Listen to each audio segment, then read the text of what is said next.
प्रकरण दुसरे. थोरल्या मुलाला मार्गातून दूर करतो. असा मनुष्य बाप म्हणून कसा वागला असेल आणि त्याने आपल्या मुलांना कसे वाढवले असेल याची आपल्याला सहज कल्पना करता येते.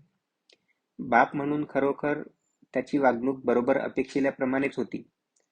आदिलेदापासून झालेल्या मुलाचा त्याने पूर्णपणे त्याग केला. तो द्वेषाने नव्हे किंवा त्याच्या लग्नातून उद्भवलेल्या तक्रारींमुळे नव्हे, तर त्या मुलाची मुळी त्याला विस्मृतीच झाली. हा आपल्या डोळ्यातल्या आसवांनी आणि गाऱ्हाण्यांनी प्रत्येकाला कंटाळा आणीत होता आणि आपल्या घराला व्यभिचाराची नरकखान बनवीत होता. तर त्याच वेळी त्या कुटुंबाचा इमानी नोकर ग्रिगरी याने त्या 3 वर्षाच्या मित्याला आपल्या पाखेखाली घेतलं होतं. जर त्याने त्याची काळजी वाहिली नसती तर त्या बाळाचं अंगडं बदलायला सुद्धा तिथे कोणी नव्हतं. यात भर म्हणून की काय, त्या मुलाच्या आईकडेचे आप्त सुद्धा पहिल्याने त्याला विसरले. त्याचे आजोबा यावेळी जिवंत नव्हते. त्याची विधवा बायको, मित्याची आजी, ही सुद्धा मॉस्कोला गेली होती आणि तिथं ती खूप आजारी होती. तिच्या मुलींची लग्न होऊन गेली होती. त्यामुळे मित्या जवळ वर्षभर म्हाताऱ्या ग्रिगरीच्या ताब्यात आणि त्याच्याबरोबर नोकरांच्या झोपडीतच राहिला. पण समजा त्याच्या बापाला त्याची आठवण झाली असती, त्याला त्याच्या अस्तित्वाची अगदीच जाणीव नव्हती असे समजणे कठीण आहे, तरी त्यानं त्याला परत त्या झोपडीतच पाठवलं असतं. कारण हे मूल आपल्या व्यभिचारांच्या मार्गात आडवं आल्यासारखं त्याला वाटलं असतं. परंतु मित्याच्या आईचा एक चुलत भाऊ प्योत्रो अलेक्झांद्रोविच म्युझो हा अचानक त्याच सुमाराला पॅरिसहून परत आला होता. तो त्यानंतर बरीच वर्ष परदेशी राहिला, पण त्यावेळी तो अगदी तरुण होता आणि म्युझो मंडळीत तो एक प्रबुद्ध विचारांचा आणि युरोपीय संस्कृतीचा माणूस म्हणून प्रसिद्ध होता. सर्व प्रमुख शहरी आणि परदेशात तो जाऊन आलेला होता.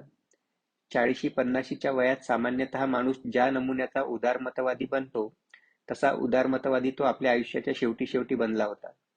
आपला जीवनपथ काढीत असताना रशियातल्या आणि बाहेरच्या त्याच्या काळच्या अत्यंत उदारमतवादी लोकांपैकी अनेकांचा सहवास त्याला लाभला होता. त्याची प्रदा आणि बाकुनिन यांच्याशी प्रत्यक्ष ओळख होती आणि त्याच्या उतरत्या वयात 1848च्या फेब्रुवारीच्या पॅरिस राज्यक्रांतीच्या त्या 3 दिवसांचे वर्णन करून सांगण्याची त्याला अतिशय हौस वाटे. तटबंदीवर झालेल्या धुमश्चक्रीत आपणही भाग घेतला असल्याचे त्यात तो सूचित करी. तरुणपणाच्या ज्या आठवणींबद्दल त्याला कृतार्थतेची भावना वाटे, त्यातील ही अत्यंत प्रमुख अशी आठवण होती. त्याची स्वतःची जुन्या गणना पद्धतीप्रमाणे 1001 गुलामांची स्वतंत्र अशी मालमत्ता होती. आमच्या लहानशा शहराच्या शिवेवरच त्याचा हा उत्कृष्ट जमीन जुंमला होता. आमच्या इथल्या सुप्रसिद्ध मठाच्या जमिनींना लागूनच त्याची हद्द होती.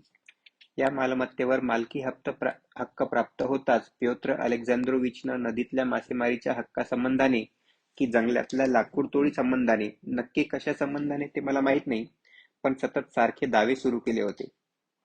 एक नागरिक आणि सुसंस्कृत मनुष्य या नात्याने त्या साधूंवर हत्यार धरणं आपलं कर्तव्य आहे, तो असं मानत होता.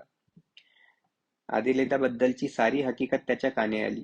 तिचे स्मरण अर्थातच त्याला होते आणि एकेकाळी तिच्याविषयी त्याला आकर्षणही होते.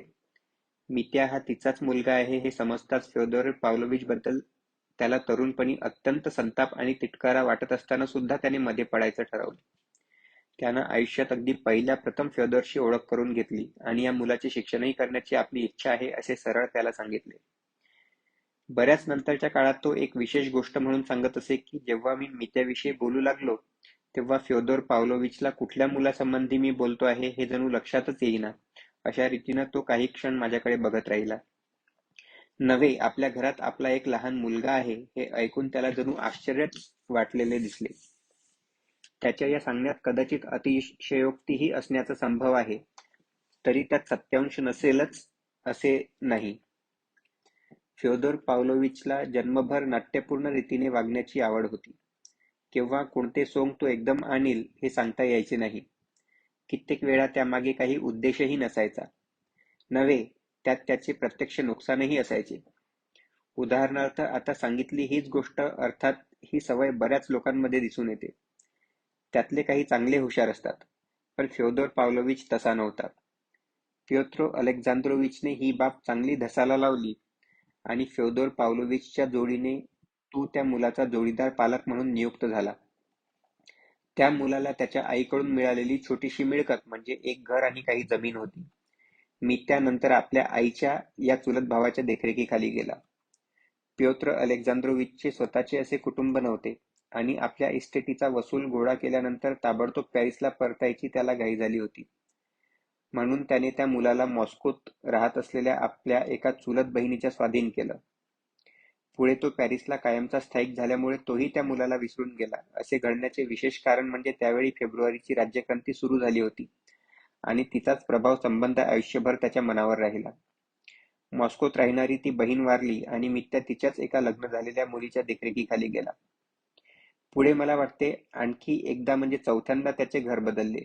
त्याबद्दल मी आता जास्त सांगत बसत नाही. मला या फ्योदोर पावलोविचच्या पहिल्या मुलासंबंधाने पुढे बरेच सांगावे लागणार आहे. म्हणून त्याच्याविषयीच्या अगदी महत्त्वाच्या बाबी तेवढ्याच यावेळी मी सांगणार आहे, कारण त्याशिवाय मला माझी पुढची हकीकत सुरू करता येणार नाही.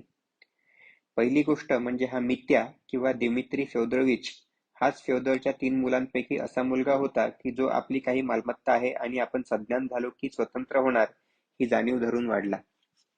त्याचे बालपण आणि तरुणपण बेशिस्तीत गेले.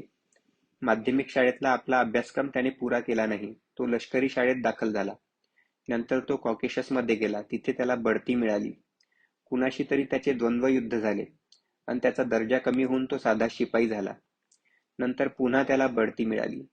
त्याने बेछूट जीवन घालवलं आणि बराच पैसा उधळला. तो सज्ञान होईपर्यंत फ्योदरकडून त्याला नियमित पैसे मिळत नसत आणि त्यावेळपर्यंत तो कर्जातच राहिला होता. सज्ञान झाल्यानंतर तो जेव्हा आपल्या मालमत्तेसंबंधीचा निकाल करून घेण्याकरता आमच्याकडे आला, तेव्हाच पहिल्या प्रथम त्याने आपल्या बापाला बघितलं. बापाविषयी त्याचे मत चांगले झालेले दिसले नाही. त्याच्याकडे तो फार दिवस राहिला नाही. तेथून निघून जाण्याची त्याला घाई झालेली होती. जाण्यापूर्वी फक्त काही थोडी रक्कम त्याला बापापासून काढता आली होती इतकेच, आणि पुढे आपल्या इस्टेटीच्या वसुलीतून कशा कशा रकमा आपल्याला मिळत जाव्यात यासंबंधीचा एक करार त्याने बापाकडून करून घेतला. आपल्या एकंदर इस्टेटीची किंमत तरी किती आहे याची माहिती बापाकडून त्याला या खेपेला मिळू शकलीच नाही. ही लक्षात घेण्यासारखी गोष्ट आहे. मित्याची आपल्या मालमत्तेसंबंधीच्या काहीच्या बाहीच कल्पना आहे असे त्यावेळी पहिल्या प्रथम फ्योदर म्हणाला. हीच गोष्ट लक्षात घ्यावी.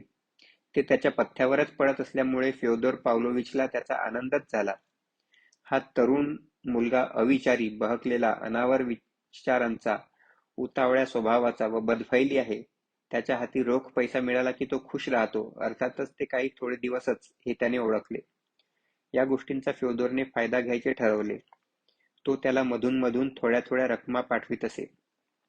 शेवटी 4 वर्षांनी मित्याचा धीर सुटून जेव्हा तो आपल्या बापाबरोबर इस्टेटीचा कायमचा सोक्षमोक्ष लावून टाकण्याकरता म्हणून आमच्या या लहान शहरात दुसऱ्यांदा आला, तेव्हा आपल्या वाट्याची मिळकत काहीच नाही. आपल्याला हिशेब सुद्धा मिळणे शक्य नाही. बापाकडून आपल्याला आतापर्यंत ज्या थोड्या थोड्या रकमा मिळत आल्या त्यातून आपल्या मालमत्तेची सारी किंमत भागून गेली आहे. इतकेच नव्हे तर कदाचित बापाचे आपल्यावर कर्जच झाले असेल. वरचेवर आपण आपल्याच मनाने जे त्याच्याशी अनेक करार केले त्यामुळे आता अधिक काही मागण्याचा आपल्याला हक्क राहिलेला नाही वगैरे गोष्टी त्याला समजल्या व तो चकित झाला. तो तरुण दडपूनच गेला. बाप आपली फसवणूक करीत आहे अशी शंका आली आणि त्याला काही सुचेनासेच झाले आणि याच परिस्थितीत तो अनर्थ घडून आला. त्या अनर्थाची हकीकत हाच माझ्या पहिल्या परिचयात्मक कथाविभागाचा विषय आहे आणि त्याचे ते बाह्यांग आहे म्हणा. पण त्या कथाभागाकडे वळण्यापूर्वी मला फ्योदर पावलोविचच्या दुसऱ्या 2 मुलांसंबंधी आणि त्यांच्या जन्मासंबंधी थोडे सांगणे आवश्यक आहे.